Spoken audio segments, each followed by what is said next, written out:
Jadi sekarang dalam sisi lain juga kita akan melihat orang-orang yang melihat iblis di segala sesuatu. Jika ia terpeleset di trotoar, ini kesalahan iblis. Dan kebenarannya adalah bahwa hal-hal ini tidak terjadi seperti ini. Saudara, hari-hari ini ada orang yang datang dan bertanya kepada saya, apakah televisi merupakan sesuatu yang berasal dari iblis?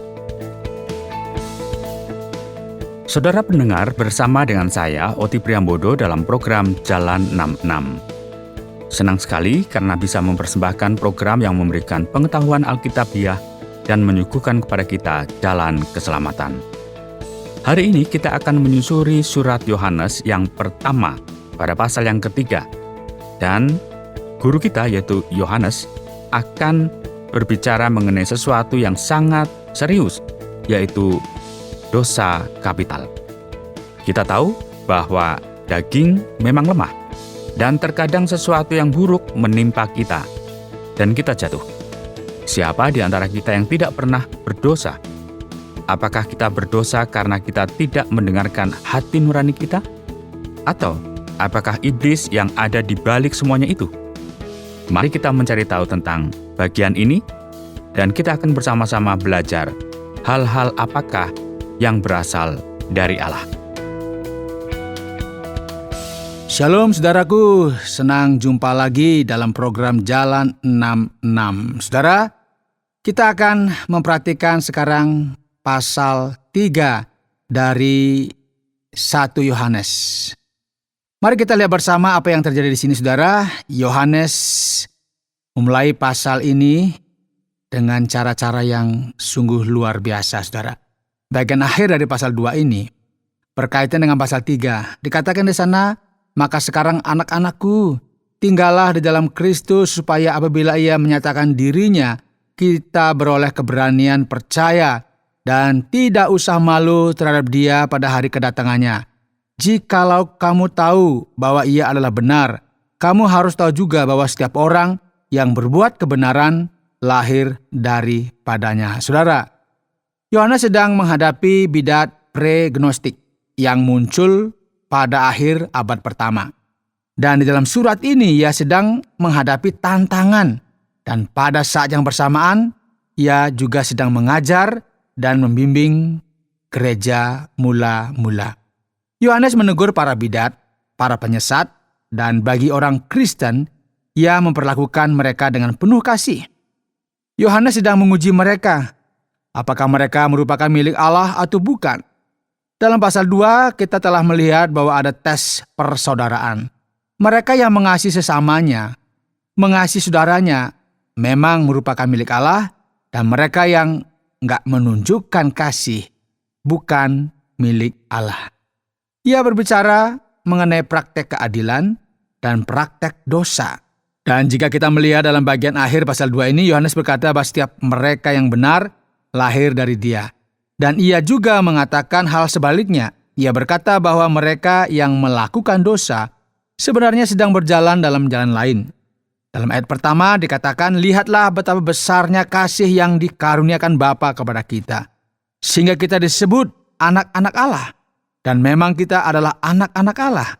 Karena itu dunia tidak mengenal kita, sebab dunia tidak mengenal Dia. Saudara, dalam kitab Yohanes, kita akan melihat sebuah pemisahan yang jelas antara orang-orang yang merupakan milik Allah dan mereka yang bukan milik Allah. Antara apa yang berasal dari Kristus dan yang berasal dari dunia. Saudara-saudaraku yang kekasih, sekarang kita adalah anak-anak Allah. Tetapi belum nyata apa keadaan kita kelak.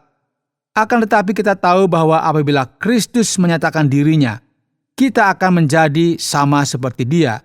Sebab kita akan melihat Dia dalam keadaannya yang sebenarnya. Setiap orang yang menaruh pengharapan itu kepadanya menyucikan diri sama seperti Dia yang adalah suci. Dengan kata lain, setiap orang yang merupakan milik Allah dan mengasihi Kristus akan senantiasa mengejar etika, mengejar kekudusan, dan bertolak belakang dengan dunia yang penuh dengan dosa ini.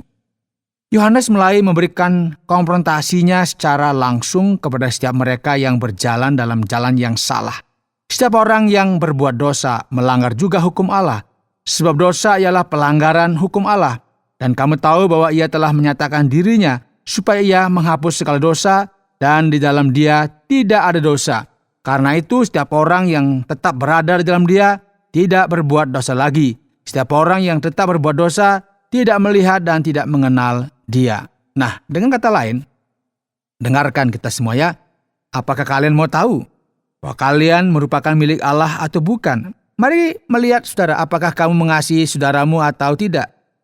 Jadi jika kalian tidak mengasihi saudaramu, memberikan diskriminasi kepada mereka, ya, membenci mereka, dan mencoba untuk memisahkan diri dari mereka bagaimanapun caranya, ujian ini akan menunjukkan dengan jelas apakah orang tersebut merupakan milik Allah atau bukan. Nah, penting sekali bagi kita membuat pemisahan ini. Jadi sekarang ada sebuah tes lain, saudara. Bagaimana hidup Anda? Tidak ada seorang pun yang dapat hidup bertentangan dengan ajaran Injil. Orang yang tidak peduli dengan masalah etika atau kesucian hidup, tidak mungkin orang-orang ini merupakan milik Allah dan Kristus. Mari kita perhatikan ini. Anak-anakku, janganlah membiarkan seorang pun menyesatkan kamu. Barang siapa yang berbuat kebenaran adalah benar, sama seperti Kristus adalah benar. Barang siapa yang tetap berbuat dosa berasal dari iblis. Sebab iblis berbuat dosa dari mulanya. Untuk inilah anak Allah menyatakan dirinya, yaitu supaya ia membinasakan perbuatan-perbuatan iblis itu. Perkataan Yohanes ini sangat keras, dan mungkin ini akan menyinggung beberapa orang karena Yohanes sangat tegas dan langsung. Jadi sekarang mengenai dosa, apakah yang Yohanes sampaikan, saudara? Dosa besar apakah yang ia maksudkan di sini? Ada kemungkinan bahwa Yohanes sedang berbicara mengenai dosa kemurtadan, yang berarti berpaling dari kebenaran dan masuk ke dalam ajaran sesat. Jika kita berbicara mengenai kemurtadan yang sama seperti yang kita bisa lihat dalam kitab Ibrani pasal 6, jadi Yohanes sangat jelas dan langsung, ia berkata setiap orang yang hidup dalam sikap seperti ini, dalam dosa semacam ini sebenarnya sedang berjalan dalam kehancuran dan sedang berdampingan dengan iblis. Setiap orang yang lahir dari Allah tidak berbuat dosa lagi, sebab benih ilahi tetap ada di dalam dia dan ia tidak dapat berbuat dosa karena ia lahir dari Allah. Nah, hal ini menyatakan kepada kita bahwa tidak mungkin seseorang hidup dalam sebuah kejatuhan oleh karena dosa, terpisah dari Allah, dan pada saat yang bersamaan ia hidup dengan Allah. Dosa merupakan sesuatu yang memisahkan kita dari Allah. Inilah tandanya anak-anak Allah dan anak-anak iblis. Setiap orang yang tidak berbuat kebenaran tidak berasal dari Allah. Demikian juga barang siapa yang tidak mengasihi saudaranya. Saudaraku, mari kita berhenti untuk komplain. Berhenti untuk menggerutu. Sikap Anda, cara Anda hiduplah yang akan menunjukkan apakah Anda ini adalah milik Allah atau milik iblis. Dan Yohanes kemudian melanjutkan hal ini dan berbicara mengenai pemisahan antara mereka yang merupakan milik Allah dan mereka yang merupakan milik iblis. Nah, mereka yang terpisah dari Allah, yang disebabkan oleh karena dosa besar ini, dosa yang sangat mengerikan ini, yang membuat kita terpisah dari Allah. Dan di sepanjang surat ini, tema utama yang diberikan oleh Yohanes yaitu kasih, ditekankan berkali-kali. Ia membuat sebuah pemisahan antara kasih yang sejati dan kurangnya kasih yang membuat kita terpisah dari Allah. Kemudian Yohanes berkata, sebab inilah berita yang telah kamu dengar dari mulanya. Ya, berita yang sudah kita ketahui bersama, yang mengatakan bahwa daripada hidup terpisah dari Allah, hidup terpisah dari saudara kita, Allah ingin kita untuk apa? Saling mengasihi, jangan seperti Kain. Kain membunuh saudaranya. Mengapa itu terjadi? Karena tindakannya itu merupakan sesuatu yang jahat dan tindakannya itu berbeda dengan saudaranya, yaitu bertindak dengan benar. Tentu ini merupakan sesuatu yang sangat menarik yang kita bisa lihat di sini. Masalah yang kita temui dalam masyarakat seperti ada kebencian, ya, tindakan kriminal, pembunuhan, merupakan akar dari kurangnya hubungan kita dengan Allah. Oleh sebab itu, tidak ada seorang pun yang bisa memperbaiki hati orang tanpa terlebih dahulu memperbaiki hatinya sendiri dan memperbaiki hubungannya dengan Allah. Dosa yang terjadi dalam masyarakat itu berasal dari dosa besar ini, yaitu apa? Keterpisahan dan pengasingan mereka dari Allah. Janganlah kamu heran, saudara, apabila dunia membenci kamu. Kita tidak tahu bahwa kita sudah berpindah dari dalam maut ke dalam hidup, yaitu karena kita mengasihi saudara kita. Barang siapa tidak mengasihi, ia tetap di dalam maut. Setiap orang yang membenci saudaranya adalah seorang pembunuh manusia. Dan kamu tahu bahwa tidak ada seorang pembunuh yang tetap hidup, yang kekal di dalam dirinya. Nah, garis pemisahnya sangat jelas di sini, saudara ya.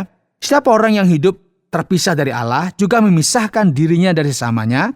Dan jika kita berjalan dalam jalan ini, hal ini akan sangat bertentangan dengan apa yang Allah kehendaki. Orang tersebut tidak sedang berjalan dalam jalan kasih. Dan kasih apakah yang sedang dikatakan di sini? Kasih merupakan sebuah kata yang hari-hari ini tidak memiliki arti lagi. Demikianlah kita ketahui kasih Kristus, yaitu bahwa Ia telah menyerahkan nyawanya untuk kita. Jadi kita pun wajib menyerahkan nyawa kita untuk saudara-saudara kita. Maksudnya apa? Yohanes adalah orang yang sangat objektif dan sangat praktis. Daripada kita berjalan dalam sebuah pemisahan dari Allah dan dari sesama, kita perlu berjalan dalam kasih. Kasih Kristen, itu kasih yang dipraktekkan. Barang siapa mempunyai harta duniawi dan melihat saudaranya menderita kekurangan tetapi menutup pintu hatinya terhadap saudaranya itu, bagaimanakah kasih Allah dapat tetap di dalam dirinya? Anak-anakku, marilah kita mengasihi bukan dengan perkataan atau dengan lidah, tetapi dengan perbuatan dan dalam kebenaran. Demikianlah kita ketahui bahwa kita berasal dari kebenaran. Demikian pula kita boleh menenangkan hati kita di hadapan Allah. Sebab jika kita dituduh olehnya, Allah adalah lebih besar daripada hati kita serta mengetahui segala sesuatu. Kita aman ya, karena kita tahu bahwa Allah membuktikan dalam firman-Nya bahwa kebenaran melampaui segala sesuatu, bahkan melampaui perasaan kita. Saudaraku yang kekasih, jikalau hati kita tidak menuduh kita, maka kita mempunyai keberanian percaya untuk mendekati Allah, dan apa saja yang kita minta, kita memperolehnya daripadanya, karena kita menuruti segala perintah-Nya dan berbuat apa yang berkenan kepadanya. Dan inilah perintahnya itu, supaya kita percaya akan nama Yesus Kristus, Anak-Nya, dan supaya kita saling mengasihi sesuai dengan perintah yang diberikan Kristus kepada kita. Barang siapa menuruti segala perintah-Nya, ia diam di dalam Allah dan Allah di dalam dia. Dan demikianlah kita ketahui bahwa Allah ada di dalam kita, itu roh yang telah Ia karuniakan kepada kita. Saudaraku, Yohanes tidak sedang bercanda di sini. Ia berkata bahwa setiap mereka yang seturut dengan Allah, yang telah menerima pengampunan dan hidup baru di dalam Kristus, mereka seharusnya mengasihi sesamanya. Jadi, apakah Anda sejalan dengan Allah? Sejalan dengan kasih yang luar biasa ini, dan dalam pengampunan yang menghasilkan kemurahan hati, melakukan apa yang baik bagi orang-orang di sekitar Anda, kepada orang-orang yang membutuhkan, atau apakah Anda sebenarnya sedang ada dalam kejatuhan total, terpisah dari kebenaran dan ada di dalam dosa? Dosa besarlah yang merupakan alasan atas segala penderitaan dan masalah yang terjadi kepada umat manusia. Inilah yang memisahkan kita dari Allah dengan cara yang sangat berbahaya. Jadi mari kita memperhatikan bersama tentang firman Tuhan ini dan palingkan hati Anda kepada Allah supaya Anda tidak terperangkap dan tertipu dengan hal-hal ini. Anda sedang mendengarkan Jalan 66 dalam rangkaian pembahasan 1 Yohanes pasal yang ketiga yang telah dijelaskan oleh Pak Yohanes dengan topik dosa kapital. Sekarang mari kita beranjak kepada sesi tanya-jawab. Pak Yohanes telah memberikan banyak sekali informasi dalam bagian ini. Dan sekarang saya akan bertanya ketika kita memperhatikan pada ayat yang kedua. Dikatakan di sana bahwa pada masa yang akan datang, kita akan menjadi seperti Kristus. Jadi apakah ini berarti bahwa kita akan menjadi Allah? Karena kita akan menjadi seperti Allah. Begitu Pak Yohanes? Sebenarnya Pak Oti, penting sekali bagi kita berhenti sejenak dan berpikir tentang apa yang sebenarnya dikatakan dalam bagian ini. Memang benar bahwa dikatakan dalam ayat 2, akan tetapi kita tahu bahwa apabila Kristus menyatakan dirinya, kita akan menjadi sama seperti Dia, sebab kita akan melihat Dia dalam keadaan yang sebenarnya. Sayangnya, ada banyak sekali orang-orang di luar sana yang meyakini bahwa manusia ada dalam sebuah tahapan evolusi. Dan pada suatu hari nanti, kita akan sampai pada posisi seperti Allah, dan menjadi makhluk rohani yang berkuasa. Mereka percaya bahwa dalam masa lampau, Allah juga sama seperti kita. Namun sebenarnya bukan ini yang hendak disampaikan oleh Yohanes, ya. Ketika firman Tuhan mengatakan kepada kita bahwa Kristus akan datang, ini merupakan sebuah referensi akan kedatangannya yang kedua, dan ketika hal ini terjadi, kita akan menjadi seperti Kristus. Kita akan menjadi seperti Dia dalam artian bahwa kita akan mengenakan tubuh kemuliaan. Kita akhirnya akan terbebas dari godaan atau dosa, dan kita akan ada dalam sebuah dimensi yang berbeda dari realita kita hari ini. Namun ini tidak berarti bahwa pada satu titik tertentu kita akan sampai pada level ilahi. Bukan seperti itu ya. Alkitab jelas sekali memperjelas kepada kita tentang perbedaan antara ciptaan dan Sang Pencipta. Manusia tidak akan pernah menjadi makhluk ilahi seperti Tuhan. Tidak akan pernah. Sekarang kita perhatikan pada ayat yang ke-5 dan yang ke-6. Kita akan melihat sesuatu yang berbeda lagi, yang mengakibatkan sebuah keraguan di sini. Apakah ini mengenai terus-menerus berbuat dosa atau hidup dalam dosa, Pak Yohanes? Apa yang ingin disampaikan Yohanes dalam bagian ini, Pak? Sebenarnya ini merupakan sebuah pertanyaan yang mengakibatkan banyak sekali pembahasan dalam surat ini. Apa masalahnya? Kita tahu bahwa para bidat yang disebutkan oleh Yohanes di sini hidup dengan melakukan apa yang salah. Dan Yohanes juga sangat langsung dan objektif. Ia berkata, apakah kamu ada dalam terang atau kegelapan? Apakah kamu milik Allah atau milik iblis? Apakah kamu pendosa atau orang-orang yang benar? Kita nggak boleh abu-abu. Ia memisahkan apa yang baik dari apa yang jahat. Dan ketika ia melakukan hal tersebut, ia berkata, perhatikan ini, hai kamu sekalian, orang-orang yang berdosa, terpisah dari Allah. Jadi sekarang kita nggak bisa yakin 100%. Karena secara literal bagian ini berkata bahwa barang siapa tetap di dalam Dia tidak berbuat dosa lagi. Jadi karena bentuk teks ini, ya banyak orang berpikir frase tidak berdosa lagi berarti bahwa kita tidak boleh hidup dalam kecemaran secara terus-menerus yang menentang kehendak Allah. Jadi sekarang kemungkinan lain yang bisa kita dapatkan dalam pendapat saya ya, sepertinya lebih masuk akal yaitu bahwa setiap orang yang merupakan milik Allah tidak ada dalam dosa, dan ini tidak berarti bahwa kita tidak pernah salah atau nggak pernah melakukan yang salah. Namun ini berarti bahwa kita nggak memiliki sebuah sikap yang sepenuhnya menentang Allah. Dosa, ya, sebagaimana yang disebutkan di sini, yaitu dosa murtad yang masuk dalam sebuah sekte pre-gnostik atau aliran sesat yang menyangkali pribadi Kristus. Jadi, sepertinya inilah arti dari bagian ini, Pak Oti. Dan sekarang bagian ini sepertinya juga menyatakan bahwa iblislah yang menjadikan kita berdosa.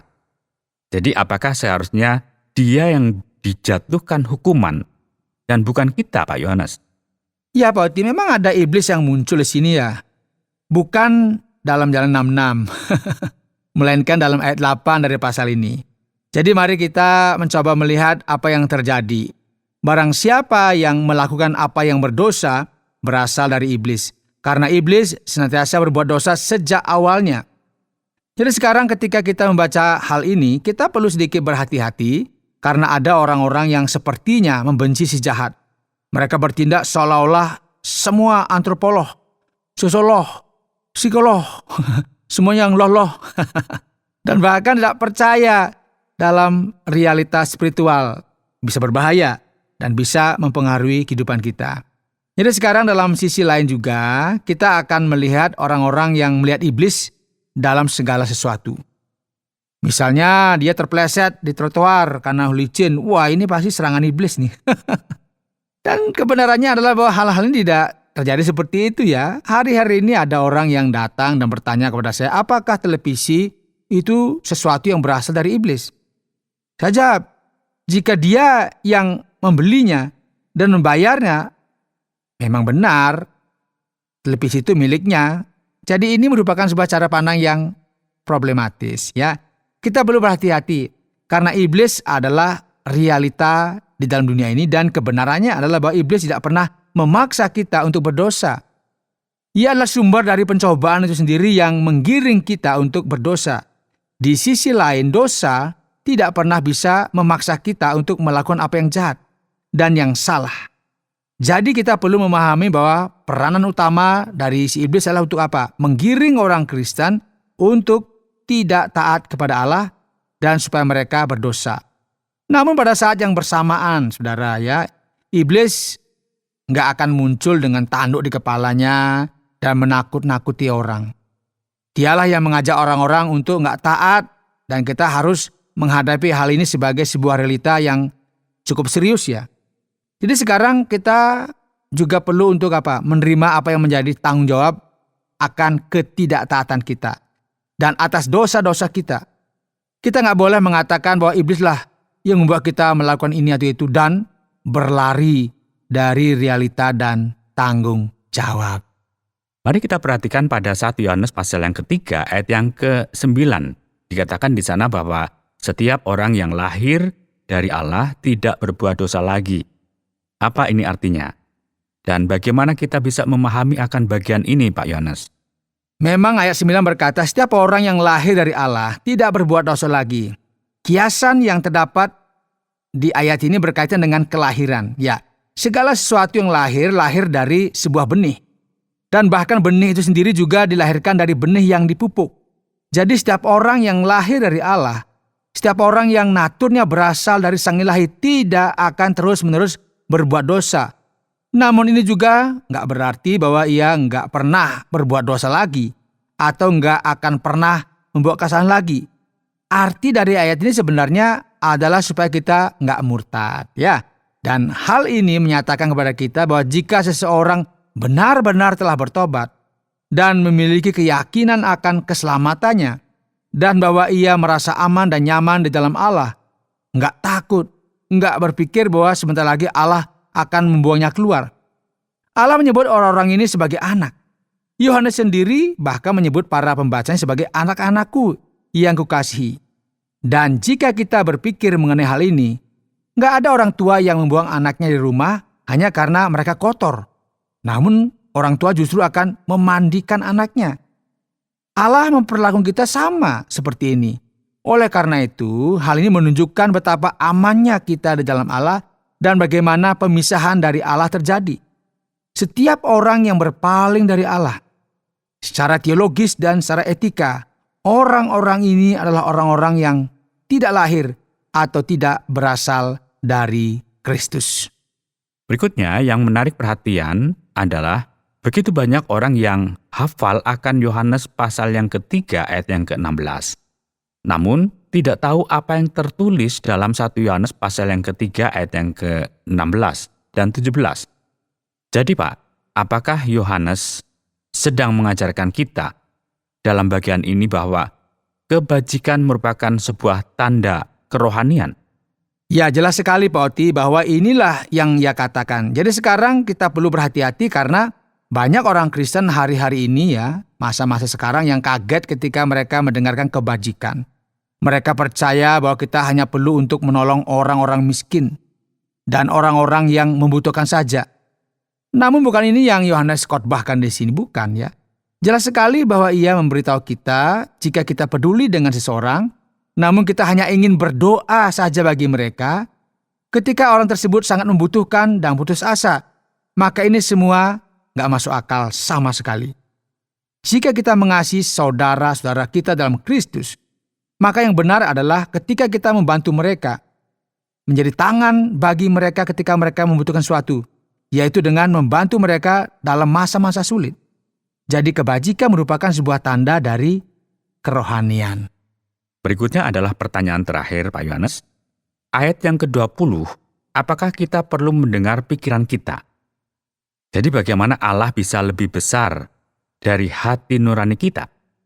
Bagaimana? Saya masih kurang bisa memahami akan bagian ini Pak Yohanes. Iya Pak Oti, kita harus senantiasa mendengarkan hati nurani kita. Allah lah yang memberikan hati nurani kepada kita. Namun ada detail yang penting di tengah semua ini yang harus kita perhatikan bersama ya. Suara hati kita tidak absolut. Kita perlu berhati-hati. Ada orang-orang misalnya yang nggak mendengar suara hatinya dan dalam nama Allah melakukan hal-hal yang gila dan mengerikan. Ia berpikir bahwa Allah adalah musuhnya dan akhirnya melupakan apa yang salah dan yang benar. Jadi sekarang ada orang lain yang ada dalam keadaan yang berbeda. Mereka ini adalah orang-orang yang hipersensitif. Mereka merasa tertuduh dan depresi ya, dan berpikir bahwa segala sesuatu yang telah mereka lakukan akan menyingkirkan mereka dari hadapan Allah. Namun ingat ya, Alkitab menuliskan kepada kita supaya kita apa? Tidak mendengarkan perasaan hati kita.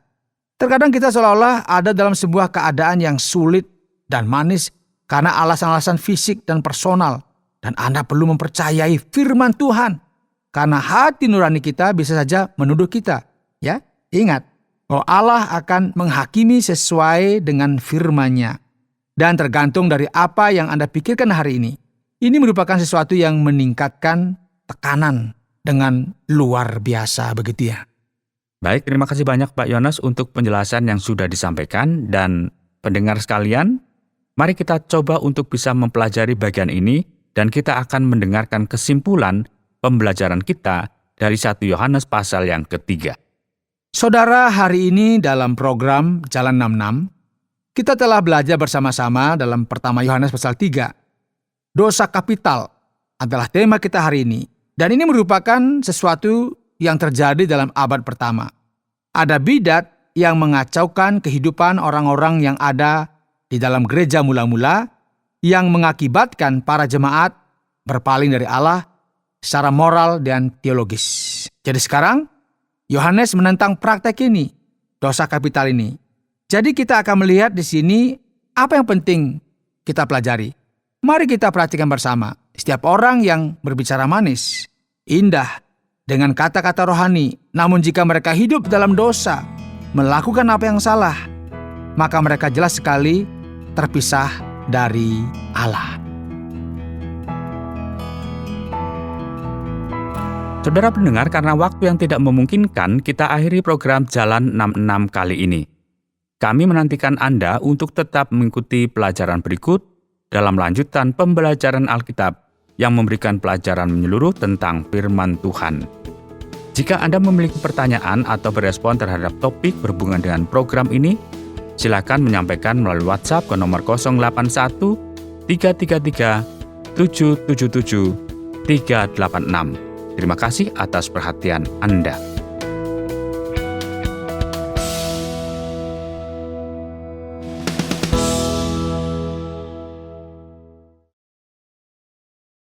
Terima kasih Anda sudah mengikuti program kami. Jika Anda diberkati, jangan lupa like, komen, dan share supaya Anda tidak ketinggalan setiap program terbaru kami. Jangan lupa juga untuk subscribe channelnya dan nyalakan loncengnya. Jika Anda ingin mendukung pelayanan kami, bisa melalui rekening kami berikut ini atau menghubungi kami di sini.